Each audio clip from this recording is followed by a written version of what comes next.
Maybe you've got an airbrush already and you're having some issues with it, or maybe you're considering buying an airbrush and you just want to educate yourself as much as possible. Well, you've come to the right place.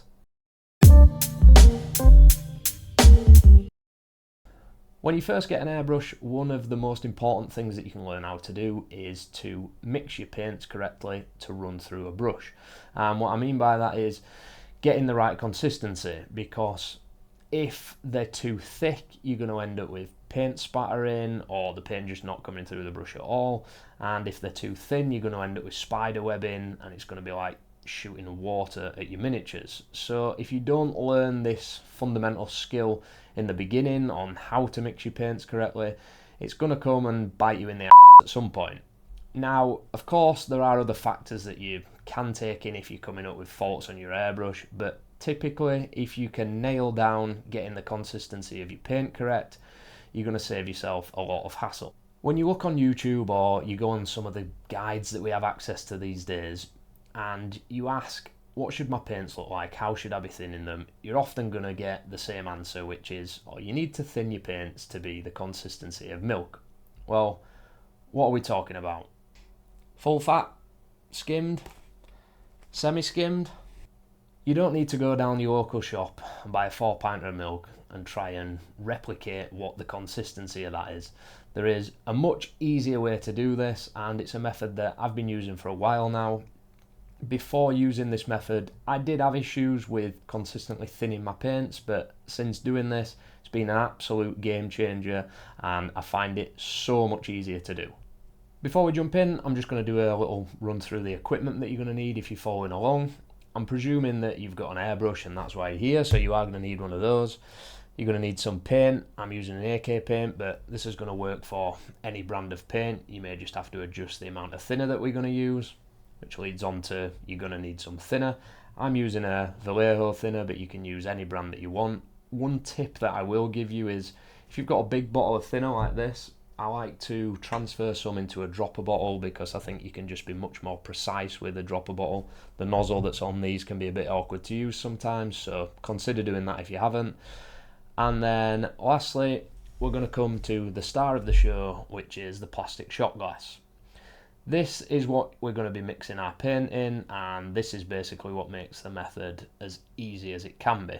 I want you to imagine that the inside of this shot glass, the plastic that is on the inside, is the surface of your miniature, and what we're going to do is we're going to thin our paints in here, and how the paint behaves on the surface of this plastic shot glass is essentially how it's going to behave on your miniature. And by looking at that, we're able to mix the right consistency every single time. So when we thin our paints, we're going to be using a tip test, and what I mean by that is you're going to thin your paints into this shot glass, turn it on its side, turn it upright. We're going to look at how the paint behaves on the side of the shot glass, and then we're going to decide whether or not that's okay. Now, it's worth mentioning that depending on what paint you're using, you may be using different ratios of thinner to paint. The AK paint that I'm using, I'm probably going to use a 1:1, but that isn't the rule for all paints. Literally, every single paint is different, even paints from the same brand, so just keep that in mind when you are thinning your paints. I also know that some people may be thinking, well, I mix my paints in the cup, which is fine, but if you're having issues with the consistency of the paint, you need to mix them on the outside of the cup so you can learn what that consistency needs to look like. Once you've cracked that, you can transfer that back over to the cup, because you're going to have a better eye for it. I just find that initially when you're trying to learn how to do this and you're using the brush up the side of the cup, it's quite hard to gauge the consistency of the paint. I do 50-50 now. Sometimes I mix in the shot glass, sometimes I'm mixing in the cup. It depends if it's a paint that I'm used to doing, but stick with me, you'll see why. If your paint's too thin, it's probably going to look like this. It travels down the glass far too quickly, and then when we tip it back up, it travels back down into the cup too quickly. And it's going to leave you with a really transparent layer that if you were to shoot this through your airbrush, it'd probably run all over the place. It'd be like using water. It'd get into the recesses and not be very neat, and you'd likely experience spider webbing with paint of this consistency.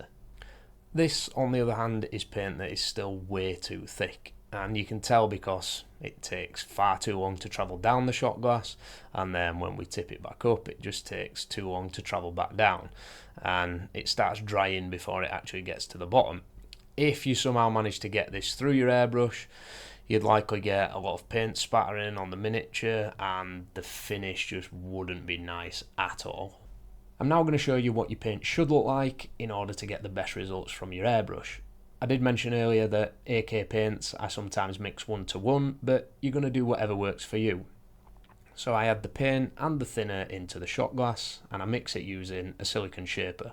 I prefer to use one of these instead of a brush because a brush sometimes absorbs too much of the paint. Now we're going to do the tip test. We tip the shot glass, we let it drop back in, and we see how the paint is behaving on the side of the glass. You're looking for a nice thin opaque layer. It's worth keeping in mind that to get a nice even coat on your miniature, you're probably going to end up doing multiple passes with your airbrush, so that's why it's super important that the paint isn't too thin or too thick. You want it just right to get the perfect coat, like this.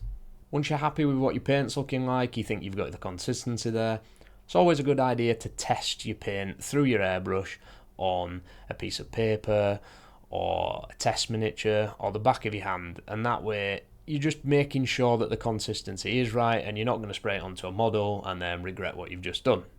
Hopefully that gives you some confidence in how to thin your airbrush paints and makes you realise that it really isn't something that you need to worry about. I did mention earlier that there are certain other factors that can affect the way that your paint behaves when it leaves your airbrush, and if you're confident that you're thinning your paints correctly and still having issues, you may want to check the other problems that could be occurring. I'm not going to cover that in today's video, but if you want to do a deeper dive into airbrush troubleshooting, you can find much more information on the Painter's Portal Guide on our website. If you did find the video useful, please let me know in the comments.